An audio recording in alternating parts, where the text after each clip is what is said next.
Welcome back. This is the second half of our newspaper review on K24 this morning. Right now, we're just putting our crosshairs as far as the Senate is concerned and the impasse we've seen for quite a while. So the big question really is what way forward and how does the Senate actually strengthen devolution? That's its key role. How does it do that? How can the Senate strengthen devolution? You can send us your comments, your feedback on the WhatsApp number on the bottom of the screen. Right there, we have some messages on WhatsApp. Let's have them up.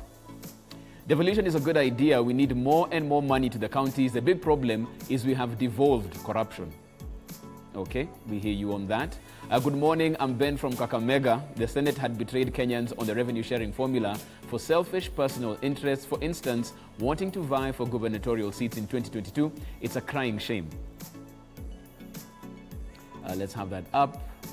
Hello, I'm Emmanuel Kipla. Yes, if you say a governor to be impeached for shutting down any of the healthcare, that is fact. Why I say that is because these leaders are driving healthcare services to be shut down when they will be themselves they'll go to private hospitals because they are well off. What about a common mananchi who is poor and he or she has nothing? Oparanya should be serious even if he is the government errand boy. That had been said on the floor of the Senate yesterday. I'm Robin from Olengoruone Network. I urge Senate to agree on the revenue allocation formula. Senators must agree on each other because the one to suffer is the mwananchi. Keep them coming in, of course, on the WhatsApp number at the bottom of the screen. You can also get me on Twitter at @IamJeffMote. Patrick Wandera. This thing called the Senate should be scrapped off from the leadership of this country. They are just busybodies doing nothing. David Neto, good morning. Ensuring money is used appropriately to ensure no sector is suffering, like, for instance, the health docket, which for a very long time we've seen the doctors and nurses striking. That's what they should do. Mambo saying Kenyans should recall each and every senator for dereliction of duty. There's a legal mechanism to do so. Okay, we hear you on that. Festus Cheriot, by reducing tensions due to the political differences and work for the people of this nation. Festus, that's what Festus thinks is the best way for the Senate to actually strengthen devolution.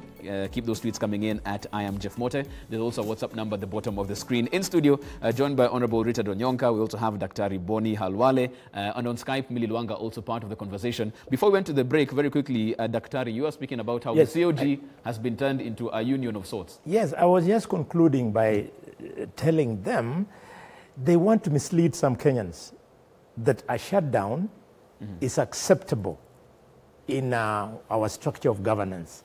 And they are referring to the United States of America. Right. In the United States of America, the shutdown must be exercised by the president because in their setup, they don't have what we have.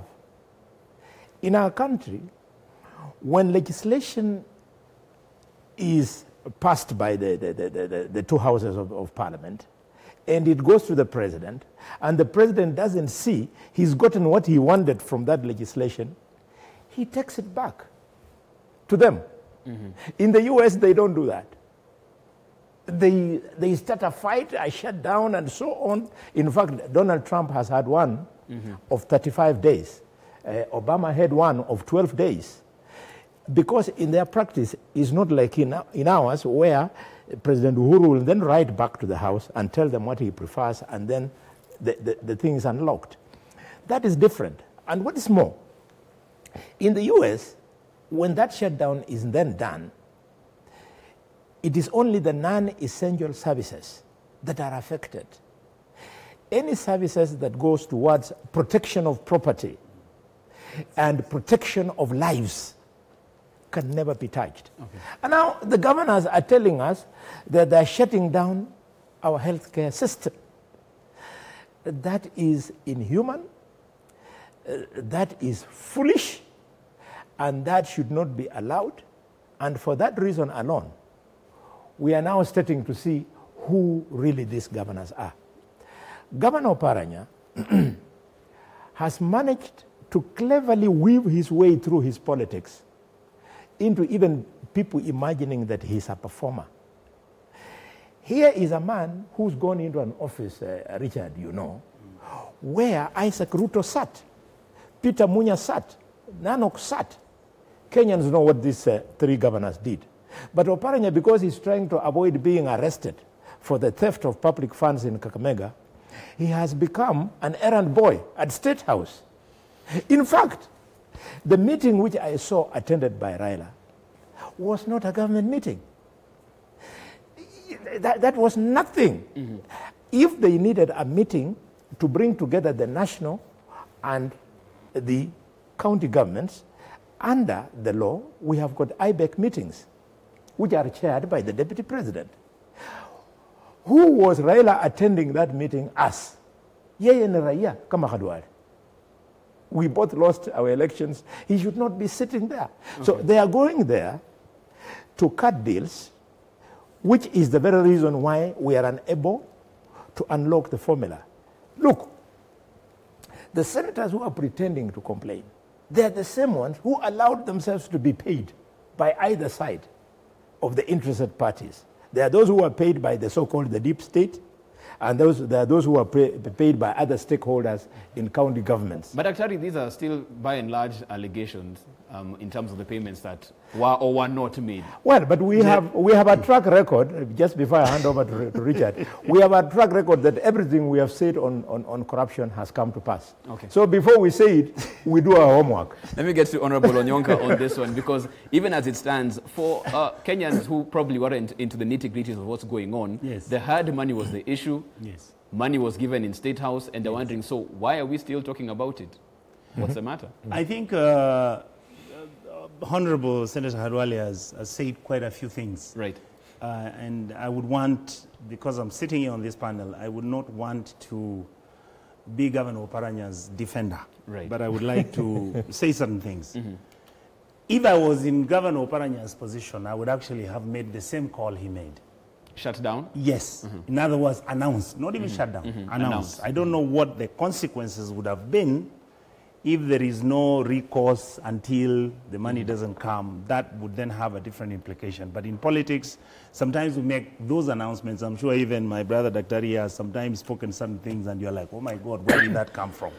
So it was really politics. Number two, I've also had Senator mentioning that Paranya is supposed to be arrested because of corruption. As much as I'm not his defender, I think it's better for him to be given a chance to defend himself. Right. And I would be more comfortable if we were actually to deal with the real issues that we are handling. Mm-hmm. Finally, if you saw the write-up, Senator Khalwale, this morning on the Standard, yes, and even the Nation, they have actually said that we need to have Raila and President Uhuru and Deputy President Ruto to sit down because they are the political leaders of this country. Mm-hmm. And Musalia Mudavadi, by the way. And they have said, and Wetangula, they have said these are the people who should be called. And if the senators failed and the governors have failed, then them as leaders have also failed. Right. So I think the issue you've raised about what was Raila doing there, I know you don't like him much. Even me once, I never used to like him much. But I like him now, and I'm not defending him. But I think sometimes, let's give him benefit of the doubt. That he is the leader of the minority party, and he has a responsibility to do those issues. Finally, to me, the Senate, like our sister has said, is a house because of a mistake that actually should have been the upper house. The Senate is a place where men and women of integrity and credibility should sit. The Senate should not make aspersions against them. Right. But you know what is crazy, Jeff? You see a senator crying on the floor of the House.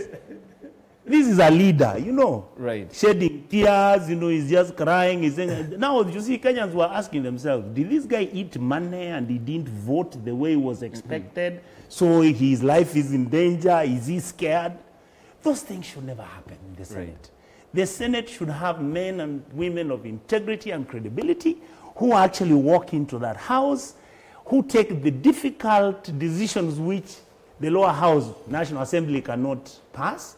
And what is happening right now, Dr. Boni, is that a lot of people, like our sister said, are beginning to talk about, do we really need the Senate? After all, the Senate deals with two issues, revenue allocation, and the other one is impeaching the president. A committee in Parliament can do that. Wow. So the senators should know that Kenyans hold them at very high esteem, and they should know that their behavior is being watched and being seen. Some of us many members of parliament, many private individuals would like to go to the Senate. Right. It is much calmer. It is a place where you meet people with good minds. They are intelligent. But now the way the Senate is behaving has left Kenyans wondering, what happened to these people? Okay. Is it money that exchanged hands? Is it because they are grandstanding and politically positioning themselves for tomorrow's political offices? Are they trying to put themselves in a position so that they can push themselves so that they are seen, and then after this whole thing is over, they will now go to the village homecoming and says, okay. Yeah. Let me get Millie in on this one as well, because Millie, there's also another school of thought with what we've seen in the Senate 10 times failing on the same issue. You know, they say numbers never lie. Should we have it that we depoliticize this whole revenue allocation? Once a Commission of Revenue Allocation gives the formula, says this is how they are working it and this is the data to prove it, let the technocrats handle that. Let's not go through this political process, because clearly it can take forever for it to be sorted out politically. But it did not take forever. The last time round, we were able to come up with some solution. So we then have a precedent which shows that it can be done. The reason why it can't be done this time is simply because there's a problem somewhere that we will only be able to unearth if we speak truthfully about what is ongoing. Because if you look at the executive now, we have for a long time said that there is a problem in the office of the presidency, where the deputy president seems to be in opposition, yet he is in government and says at the same time that he is in government and is there to stay for his full term. Now, we know there is a problem there. We know that at the same time, within Senate, there were senators earlier on during the process claiming that they were unable to meet the leadership. Nobody had talked to them. There was an allegation made by some of the leadership from the Senate. If I'm not wrong, I think it was Senator Orengo, who said that the executive, particularly the president, had been inaccessible. So I think it was a good move to push through his brother, through the handshake, Right Honorable Raila, to be able to bring them together so that they can be able to have this discussion. So I think there's been a lot of confusion and political play within the Senate. But because there are a lot of very good political analysts in this country, and I've been listening very keenly to them in a number of shows across the various channels and forums. And if really there was some key play, political play, angle at play, I think by now it would have emerged. It doesn't seem to be very clear because people do not seem to see it. The Senate needs to be able to play their role and show people how effective they have been in executing the one key task that they have. But they have not been able to do this. And I don't think that at the stage where we are in now, that they will be able to come up with some solution. The governors have, of course, also played politics. They are politicians. They were voted in. They will definitely play politics. But I think they are playing a clearer political game. You can see, because they are positioning themselves to show that they are trying within their limitations to be able to do what is best for this country. At the end of the day, what for me is a big problem is that we continue to suffer and we don't know why we are suffering. Right now, I'm very concerned when I imagine that people in the counties may not be able to get services, health services, which is a basic right, which is one of the key agendas that even the presidential campaign was on. One of the big four, one of the ones that was rolled out. It's unfortunate that will not be accessible to Kenyans at this time, may not be accessible to Kenyans. Okay. At this key time when we are also still left in a state of confusion as to whether COVID is gone, is going, or is still going to come back in a big way. Okay. There's too much confusion for us to have this at play. Honorable Onyonka, you had a rejoinder to what Millie said? No, not what she said. I just wanted to mention that one of the issues that I have watched, which has been quite amazing, is that you have certain politicians who feel that if you take the yes position on this matter, then you will be less injured And if you take the no position, you will actually be not injured. So the Senate and the governors and the leadership in our country should really look at this thing the way she's saying. Can we, for once, act like Kenyans? Okay. Can we agree to look for and get the middle ground? Right. Of saying, yes, when you bring in the issue of population, distribution, and density, it is a legitimate issue. But you can't have one constituency being 200 square kilometers and you expect development to come to that community because of CDF. Okay. And I think as Kenyans, we can reason out. Okay. Yes. Dr. Alwale, I want to come to you on this because yesterday, Senator Wetangula said that by today, midday, he even gave a time, there'll be white smoke, this will be sorted out. Are you as optimistic? Do you think today is the last day on this circus that we've seen? I told the country earlier this morning that we don't believe senators anymore. Probably they are waiting for midday so as to have enough time to negotiate for payments from one side or the other. The point we want to say is we would like an intelligent, reasonable discussion in the Senate that should now improve on the old formula. The old formula was based on population, based on geographical mass, based on levels of poverty. We would like the second generation Senate to work on the second generation formula as an improvement. Okay. If I were there, what would I be thinking about? I would be saying, now that we have talked about these mundane issues of land mass and what have you, let us now take it a little bit higher so that we now talk about functions. We say, how can we factor the actual functions that county governments are supposed to deliver into the formula, recognizing that in certain counties, those functions are poorly developed compared to the others. Okay. Let me give you an example. The issue of health. It is very easy to factor in the function of health so that where that function is poorly developed, more funds can follow it. The infant mortality rate, or rather the mortality rate of under 5s children in a place like Kiambu is known. In a place like Homa Bay is known. It is known in every county. In Kiambu, where we have the best, it is around 50 children of the 1,000 children under 5 years die in the first 5 years of life. Yeah. When you go to places like Homa Bay, it goes into 80s. Okay? You can say that as a nation, we would like this mortality rate to come down to, let's say, we want it to be 30. Okay? And because Kiambu is at 50, you give it enough money so that it can bring it to 30. But because Homa Bay is way out, you give it even more money for it to come down to 30. Okay. Then you will have introduced an intelligent, reasonable discussion into the Senate.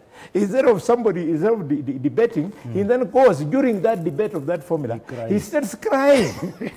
Let me get to Honorable Onyonka on this one. We have 4 minutes to go before we wind up this conversation.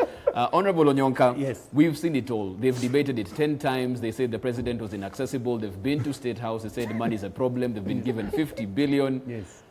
Are you optimistic that by today we are done with this? I am optimistic. What is very interesting, even with COVID-19, the government actually has been collecting revenue, not as much as we had. The government has money. Let them just agree. At some point, again, this politics we play is really tiring Kenyans. Let the senators just agree with the governors. It's the right thing to do for our country. Right. Yes. Okay, Millie, I'll have you in on this one even as we close this particular discussion because, again, we've seen what has happened on the floor of the House. Even when they put the committee together, the committee had said they found white smoke, and then a couple of days later they said, no, that's not where we are. There are still some issues that we need to thrash out. Do you think this is reminiscent of that? Are we going to be treated to that again today? I would almost say 80% yes, we will be treated to that again today. Because every time there's even been hope. Remember even the time when they were given an opportunity to have a woman lead the process. They decided to change and said that Honorable Kamal was not going to lead the process. Perhaps if they had let her, we would have had a solution by now. But they did not. They decided to change it. So I don't think that we are going to get any solution even today. Well, we'll wait and see. We are in a couple of hours from that. We'll wait and see how that plays out. But you also have some feedback on this particular discussion that we're having right here. I want to hear what you feel about this particular scenario, because as has been said right here in studio, it's all about how the Senate can strengthen devolution. That's a question we're asking right here. And we want to know how they can better do that, because from what we've seen so far, it's not working. It's not fit for purpose. Let's have some feedback up very quickly before we wind this up. Let's have it up on screen. It's important to share revenue equitably. Every county has very poor people. The Senate has failed to stop governors from misusing and stealing of county funds. That's Jenga Kahindi from Kilifi. Senators must decide to put politics aside for them to come to a positive conclusion. As Onyonka says, those who ask for population consideration and those who ask for land mass consideration are both right. It's a Senate that ought to figure out ought to out political selfishness aside and deliberately and soberly to ensure that both sides benefit from the allocation. Exactly. Senate shouldn't allow powers outside to infiltrate it. Jenga Kongo from Kiambu County. We have one more. Morning. Senate is now a political puppet for achieving political objectives. It's a Senate leadership that has failed because executive and the regional, all the politics uses them.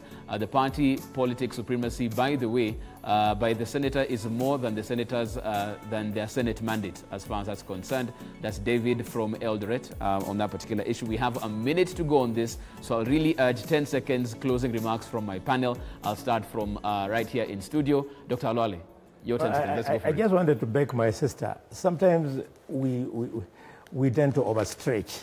Right. Where does gender come in now? That if the chair of the committee was a woman, she would have done. No, this is how we miss the point. After all, the control of budget is a woman. The Auditor General is a woman. They are right at the heart of these things.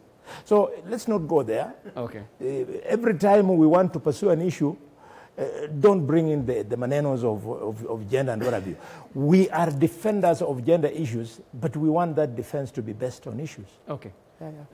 Millie, I'll have you respond to that very quickly. 10 seconds as we close. What are your parting remarks? It is the beginning, it is the middle, it is the end of everything. And there will be full respect for the gender principle, so that when we sit at the table, we respect everybody for who they are. We will continue to raise it at every opportunity. It may not be the best opportunity, but an opportunity is an opportunity. Okay, thank you so much for that. Honorable Onyonka, your parting shot this morning. Jeff, for me, I think the last comment I would like to make is that I hope the political class realizes that Kenya is bigger than all of us. And sometimes we should fight, yes, but sometimes we need to tone down and slow down and agree to be friends as we disagree. Okay. Thank you. And that's why we wrap it up as far as this conversation is concerned. You can continue sending your feedback. You can get me on Twitter at @IamJeffMote or at K24TV. Don't forget, you can get yourself a copy of your People Daily. It's only 10 shillings, by the way. The number that you dial, *550 *4#. Once again, the number is *550 *4#. Dial that number, get yourself a copy of your People Daily straight to your phone, courtesy of the People Daily and Safaricom. We took a short break at this particular point in time. We come back after the break as we get interactive. Thank you so much for making time this morning, Honorable Richard Onyonka. Asante sana. Dr. Boni Halwale, thank you so much for your time. On the conversation via Skype, Millie Lwanga, thank you so much for making time to be on the show as well. Asante. Take a short break. We're back on the other side as we get interactive. Richard Onyonka really wants to leave, as you can see. We're back after the break as we get interactive. I didn't know, Jeff. I didn't know the camera was on.